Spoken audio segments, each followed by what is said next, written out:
Are you coming back to school with me? We could have done it all so easily. Hi, my name is Craig Thompson Wood. I'm your host on Teaching with Board Games.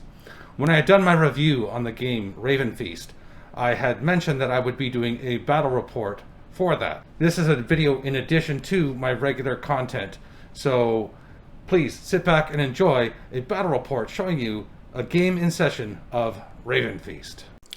Alright, so here is the field of battle all set up for my game of Ravenfeast. What I decided to do is I took all the models that I had. Now a keen observer will see that there are some red spies inside that blue army. Well, the point of that is that I thought instead of just having symmetrical armies, I noticed that the Herdman and the Herdman archers are 8 and 12 points respectively, or 12 and 8 points respectively. So add those together as 30, which just happens to be the price of a berserker. So I gave the blue berserkers over to this side and gave 2 Herdman archers and 2 Herdman sorry, not Herdman. These are Bondi archers. The Bondi archers and the Bondi are 12 and 18. So I took 4 of their troops over there and 2 berserkers over onto this side. So the armies are a little less symmetrical, so it's just more melee here with an emphasis on the berserkers. So 4 berserkers on this side, no berserkers on that side. So this is maybe like the raiding party coming to just, pillage and do all those things that Vikings do. Just in terms of the terrain, these are obviously hills. This whole region here is treated as forest. If I need to, I'll move the trees around to allow the models to stand where they want to stand. It's just the trees are there to signify that that is a forest. And red dots are the Yarls, blues are the Husquarels. So we have a Yarl and a Husquarel on each. And we have a couple of human shields here, unfortunately. And away we go. So first thing we're going to do is we're going to roll for initiative. So the red side rolls a 6 and the blue side rolls a 2. So all this means is it really doesn't mean a lot in the first turn. It just means the blue now gets to decide who goes first. And this is really just for the movement because everything else, all the combats and everything are going to be simultaneous.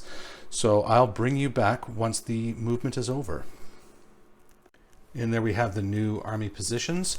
So the berserker started running up to maybe harass the archers. The archers went up as far as they could without pulling a wily coyote and falling off the edge.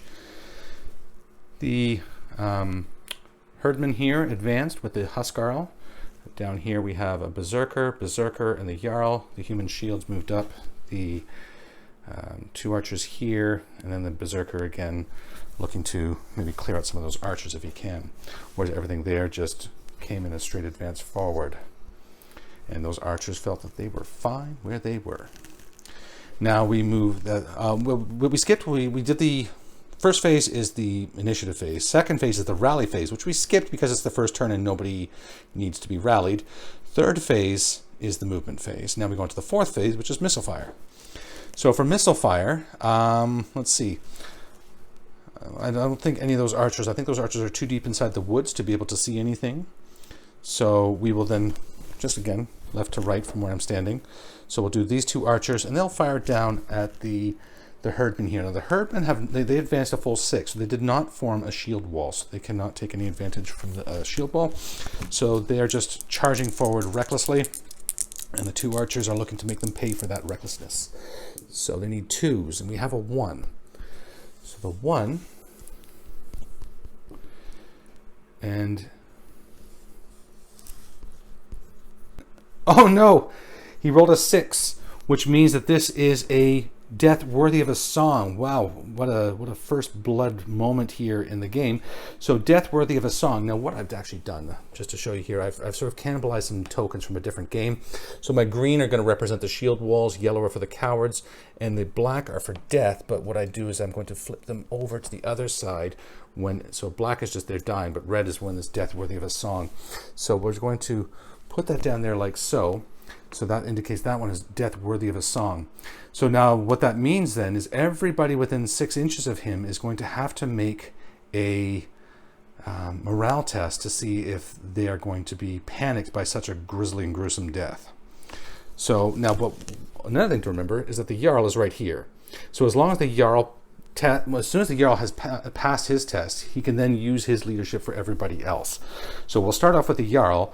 Hopefully he passes, only he fails on a 6. and then he can confer his leadership to the other people around him within range of him.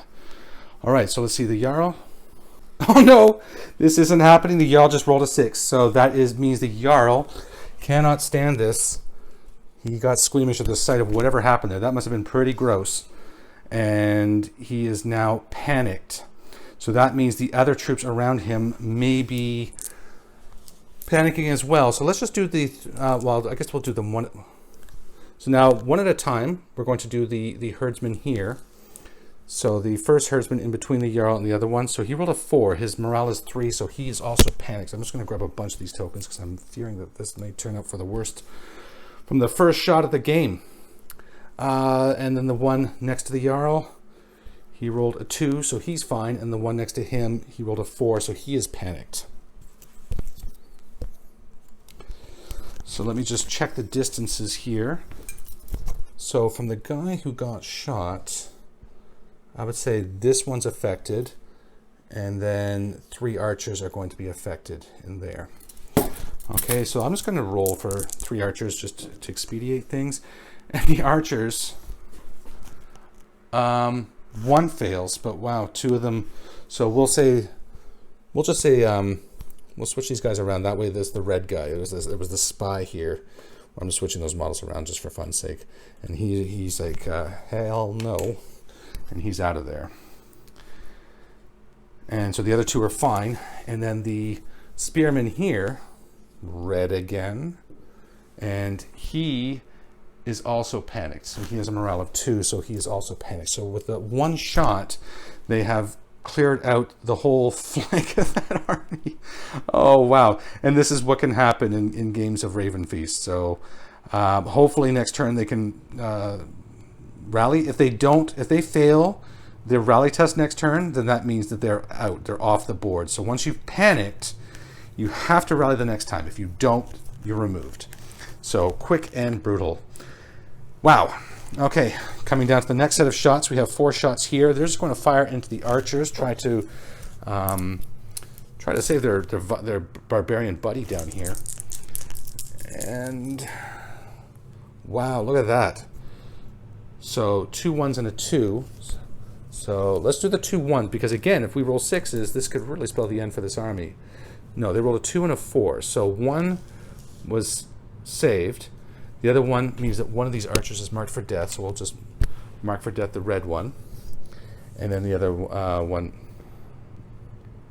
was a 2. There was a 2 that hit in there, and that is a 6. So that's another archer who is marked for death.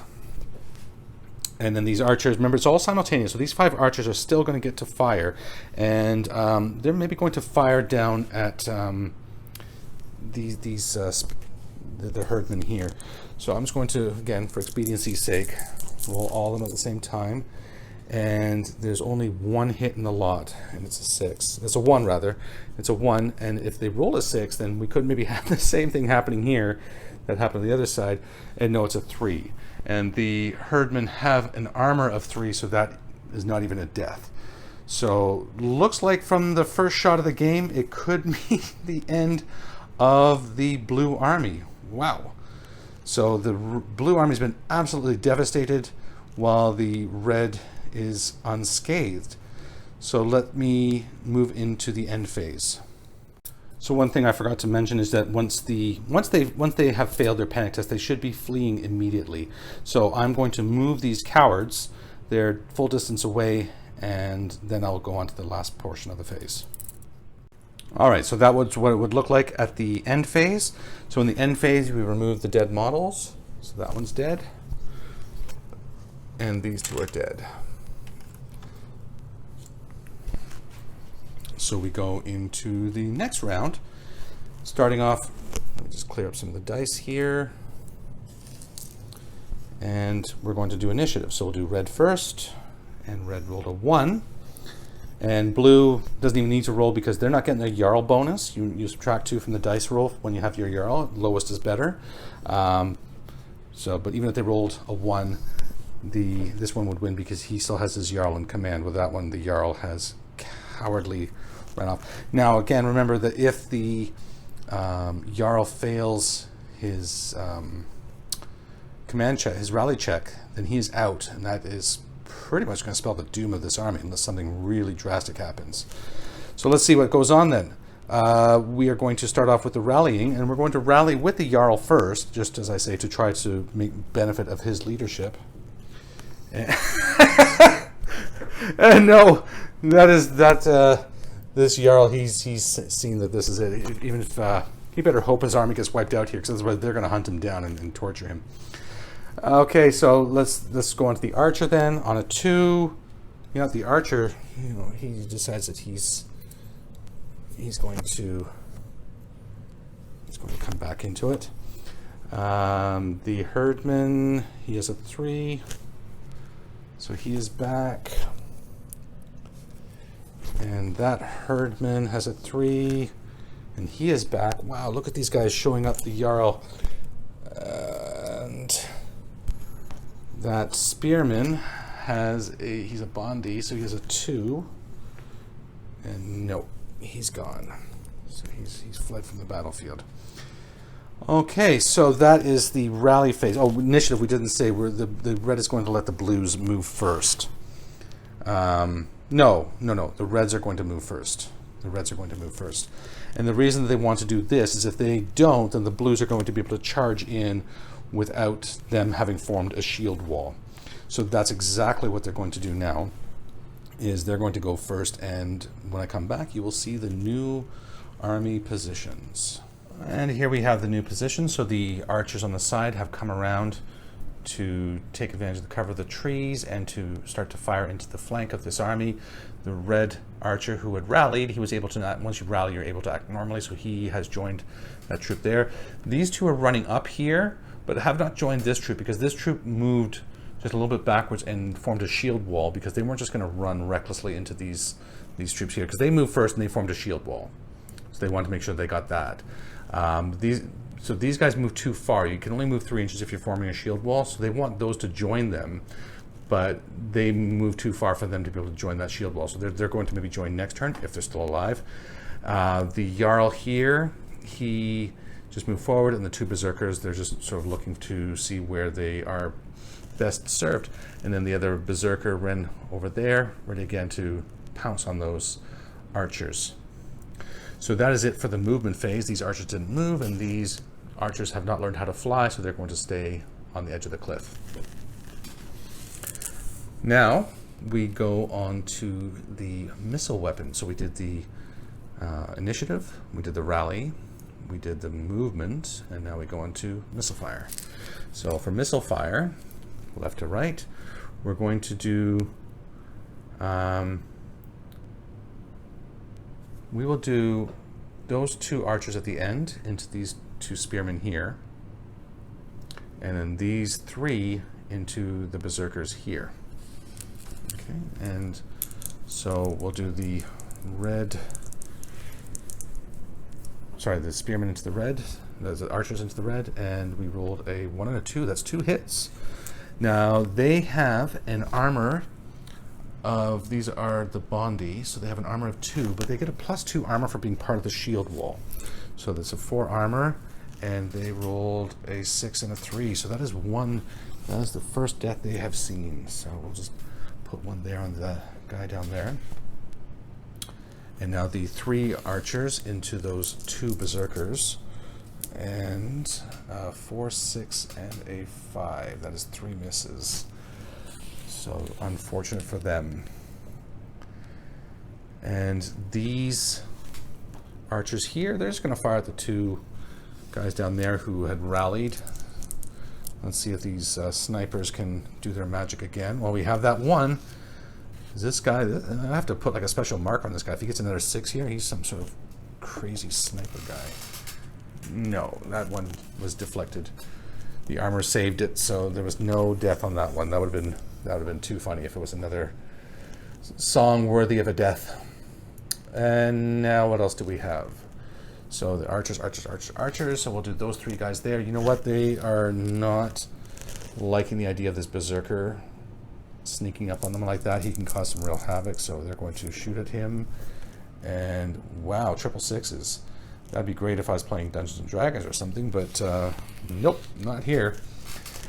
And so these 4 are going to continue to fire at the archers there. No, you know what? They don't want to spoil the fun for the berserker, so they're going to shoot at the spearmen down here. So we'll just do 4 archers, and we have a 2, 3, 4, 5. Wow, good Yahtzee roll. All right, so 2 is a hit, and the spearman there, part of a shield wall. So it's a 2 plus 2 for shield wall makes a 4. And he saves. So they're all good. No more deaths. So that's it for the missile fire. So now we go on to the next phase, which is close combat. Close combat is all simultaneous, so it doesn't matter where we start. So we'll just go here with the berserker on the herdman. Just want to make sure it's a regular herdman. It is. Okay, so the berserker gets 2 attacks, needing 3s. So it's 4s rather. So he gets 1 hit. And the herdman has an armor of 3, so he saves. The herdman hits back with a 3, and he misses. So there, that combat is done there. No combat here. And that was the only combat that's happening currently.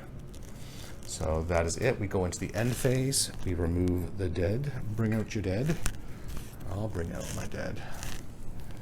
And that was it for deaths, wasn't it? It was a light round, that round. Yes, indeed. Okay, so we go on to the next round, and this is now initiative phase. So red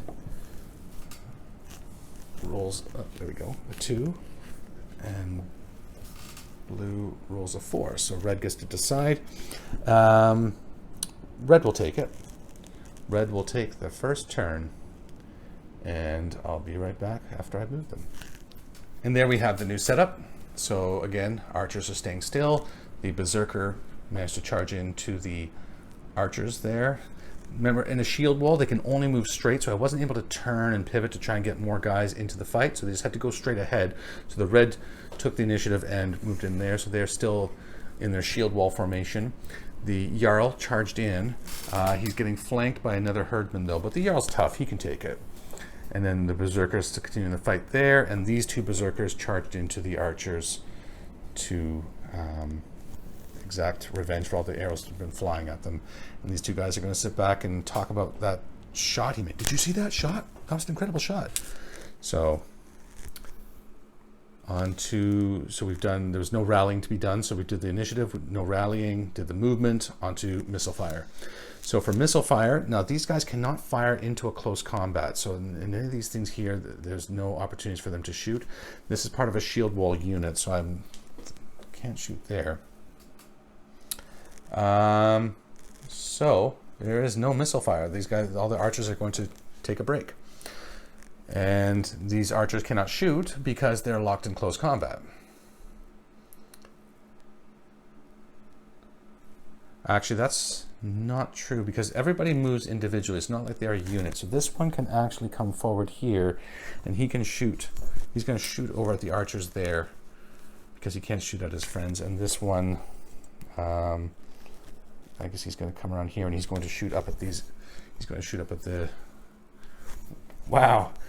He's even dressed the same as them. He's going to try and take them out. That's cold. That is cold. All right, so he's going to fire at his friends here, and he gets a 2, so he's hit. So these guys were chatting about their shot, how amazing it was, and no, they saw that one coming, dodged it like the Matrix. And this guy firing at these guys up here, and he misses. And they're like, what are you doing? So they're going to fire back at him. And they were so shocked that he got away from the berserker and is shooting at them that they just all missed completely. So we go on to the close combat. So we're going to go here. I'm just going to roll 4 dice for the barbarians because they get 2 attacks each. And they're just attacking archers. I made sure they lined up with 2 archers each. So even if they all hit, they could all kill 4 archers here. Needing 4s. So that's 3 hits. 2, 3, 4. And the archers have an armor of 2, so only 1 dies. I was not expecting the casualties to be so light with that. Okay, so 1 archer is going to perish. All right, so the archers are going to fight back. Now, I'm going to, because it could make a difference here, I'm going to do these 2 at a time. So 2 archers against 1, and that's I don't want to rush it. So the first one I roll, and I roll a 2 and a 6. So the blue pants barbarian, he has an armor save of 3, so he has to need to roll a 3 or less, and he rolled a 3. And the next one, roll. Oh wow, I got a 2 and a 1. So he needs to make 2. Now I'll roll these separately, because if he makes a 6 to save, well, we saw what could happen. So he's rolling his save, and he saved it. So that one's fine. And the other one, this could just kill him, and it does. So the barbarian, he is dying.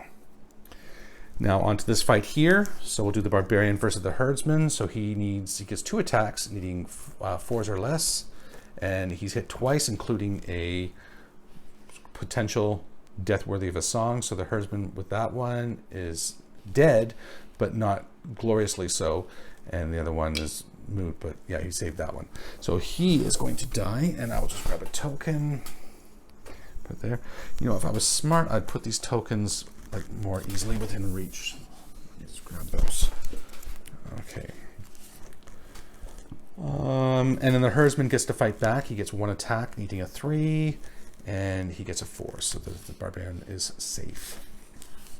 Now here we'll do the thing here. So we have the herdman against the Yarl, now attacking on his flank. So he hits, and the Yarl has an armor save of 5, very survivable. So yes, and even if the Yarl gets wounded, he can take 3 wounds before he's actually killed. And then the Yarl will fight back. So the Yarl gets 1 attack, needing a 5 or less, and he rolls a 4, and this will be against the guy in front of him, and the guy rolls a 6, so he too will die. But before he dies, he gets to fight back against the Yarl, rolling a 1, and the Yarl rolls a 1, so he saves that. Then we'll do the Spearman on Spearman here, so red against blue. So the Spearman rolls a 6 to hit, then the one fighting back rolls a 1 to hit, and the Spearman rolls a 5 to save, so he is going to die.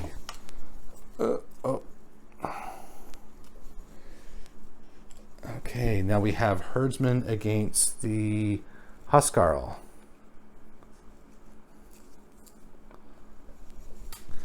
So it's Herdsman versus the Husquarel. So Herdsman needing a 3, and he rolls a 1. The Husquarel rolls a 5. The Husquarel has a armor of 4, and he's part of a shield wall, so that saves him. The Husquarel fights back, rolls a 2, which is a hit, and he rolls a 4 to save it because he's part of a shield wall. Herdman against Spearman. So the Herdman rolls a 3 hitting, and he rolls a 2 to save it. The Husquarel versus the Spearman, he rolls a 1, and he rolls a 5, which doesn't save him. So that is another dead duder. And then we have one more fight here to there, and he rolls a hit, and he saves that. I didn't fight back against the Husquarel, so the blue guy against the Husquarel, that's a hit, and the Husquarel does not save. So like the Yarl, the Husquarel is tough, so he needs more than 1 hit to die. So I have these handy dandy tokens here, little sort of sticker rhinestone gem things. So I'll put 1 token behind him like that to show that the Husquarel has taken 1 wound. And finally, we go into the last fight where the Berserker is against those 2 archers, and he rolls a 2 and a 3. Those are 2 hits, and the archers have armor of 2, and one archer saves, the other one is going to die. So put a token back there, and the archers fight back, and 1 archer hits. The Berserker has an armor of 3, and the Berserker is safe. All right, so the last thing to do now is to bring out your dead. So he is dead, and the Berserker is not. The one fighting the Husquarel here is dead.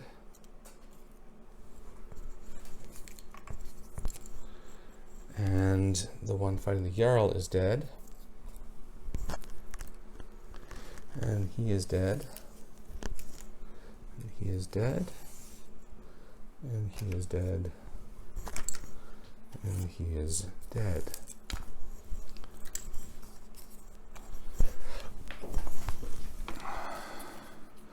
So I'm just doing a quick count here. 1, 2, 3, 4, 5, 6, 7, 8.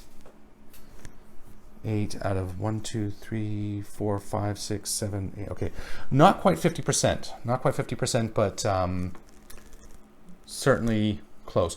Now, actually, one thing I think I might have forgotten, and I will make note of it. And if I have, I'll have to double check the rules. But I think when the Yarl fled, that maybe the whole warband would have to make a morale test, because I know when the Yarl is killed, that is the case. So I will note that I will make note of that if that is the case. But at least this way you get to see more of a battle report than the whole army just taking off after the first arrow shot, which would have been funny, but not very satisfying. So we go on to the next round. And red rolls for initiative a 6, and blue rolls a 4. So the red gets -2 because they still have their Yarl. And I would say that was also be breaking for ties. So the red will get to choose to go first, which they will. And so the Berserker will just, it's easy now for movements. The Berserker's just going to move in. Berserker's locked in combat there. And I think this archer is just going to run for it. No, I think he's just going to stay there. I don't think he knows what to do at this point. Yeah, so that's it. So there's nobody panicked, so we didn't have to do the panic, we didn't have to do the rallying phase, and so we go on to missiles. So no missile fire there. Here there is no missile fire opportunity because everybody's locked in combat. Here they can shoot back at that guy there. So before he gets a chance to, well, I guess not before because it's all simultaneous. So they're going to fire 4 times and miss every time. Again, trying to hit a single target. Whereas they're a nice big group. Just center mass. No, he misses. And so that's it for missile fire. Right on to close combat. So for close combat, we have the Berserker here. It's 1-on-1 now. And the Berserker hits. Oh, actually, and he gets to fight twice. So the second one's a 6. And then the archer does not save. So that archer will die. He will die. But not before fighting back. And he rolls a 5. So no, he's just going to die. And then the 2 archers here against the Berserker, who just charged in. And they're so intimidated by him that they both missed, and the Berserker fights back with 2 attacks, and he hits both times, needing 4 or less, and the archers have armor 2, and they both fail. So this Berserker's just come in and made a mess.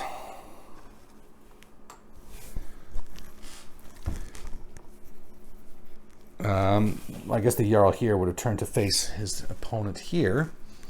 So the Yarl is going to fight, needing a 5 or less, and he rolls a 6. He missed. And the guy fighting the Yarl, he also missed. The Spearman here, against the Spearman in front of him. Where is it? There we are. 2 hits, and the blue guy does not save. So now the blue guy is going to fight back against Blue Spearman versus Red Spearman, and he just misses. Going down the line, we have the Blue Spearman versus the Red Spearman, the Red Herdsman here. Blue Spearman needs a 2, he misses. The Herdsman fighting back needs a 3, and he hits. The Spearman has a 2 armor, but 2 for the shield wall. So he does not save, so he too shall die. And then the Yarl, Husquarel versus the guy in front of him, Husquarel needs a 4, so he missed. And then the Herdman against him hits, and he saves with the shield wall.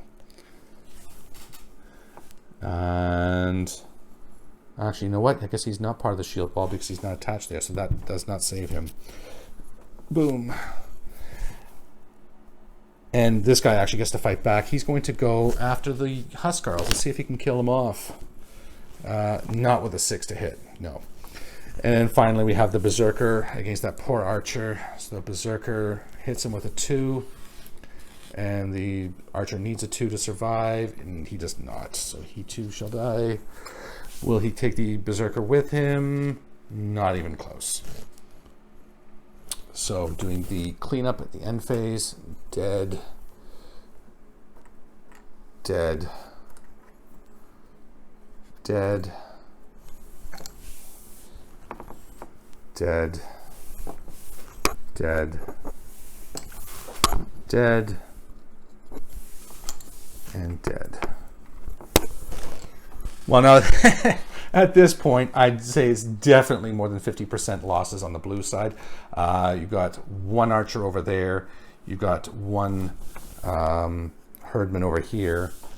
You have the Husquarel there. And you've got one archer there.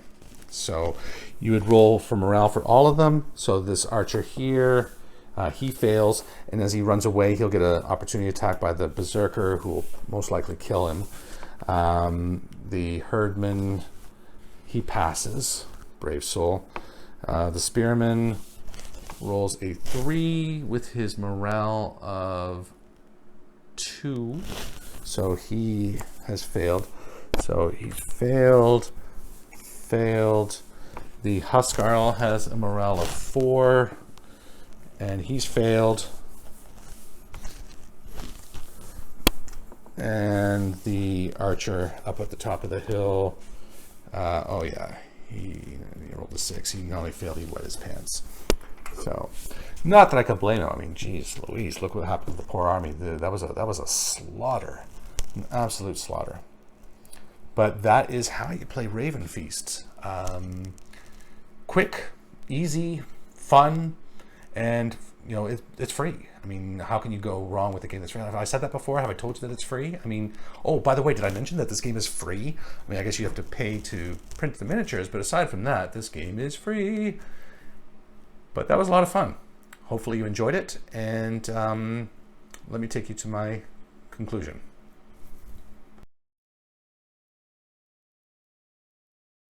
Well, that's going to wrap it up for today. Hopefully you enjoyed that. I know I myself, I love watching battle reports of different games that I enjoy being played. It just gives me a better appreciation for the game. I like to see the flow of the game, what's happening.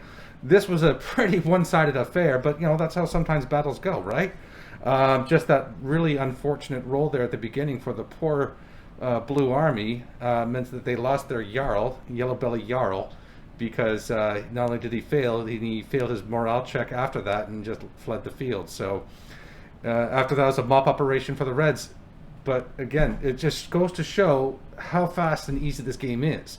I mean, I did have to check the rules once or twice just as because I've only played like 3 games of it or something. So I'm still, you know, quite new to it. But I'm sure with some more familiarity, I really won't even need to be checking out the rules anymore. One thing I did do is I enlarged the thing on my screen for all the stats, so I just had to consult those every now and again as well. So honestly, what you're seeing in terms of the video length time is pretty much it, because between my intro and outro, that would be as much time as I spent checking up the rules during the game. So whatever you see on the length of this video by the time it's published, that's going to be accurate for how long the game actually took to play. So hopefully, like I said, hopefully you enjoyed that, and hopefully you go out and pick up a copy of Ravenfeast. Well, pick up a copy, I mean get a copy, because it's all free. Did I mention free? I think I mentioned free. It is free. So get into it, try it out, and Little Wars TV, thank you very much. It's an awesome game, really enjoying it. I love what you're doing for the hobby and as well as for education, because this is a really educational game as well. So thank you very much. Until next time, I'm Craig Thompson Wood, your host on Teaching with Board Games, saying thanks for coming to the classroom. Are you coming back to school with me?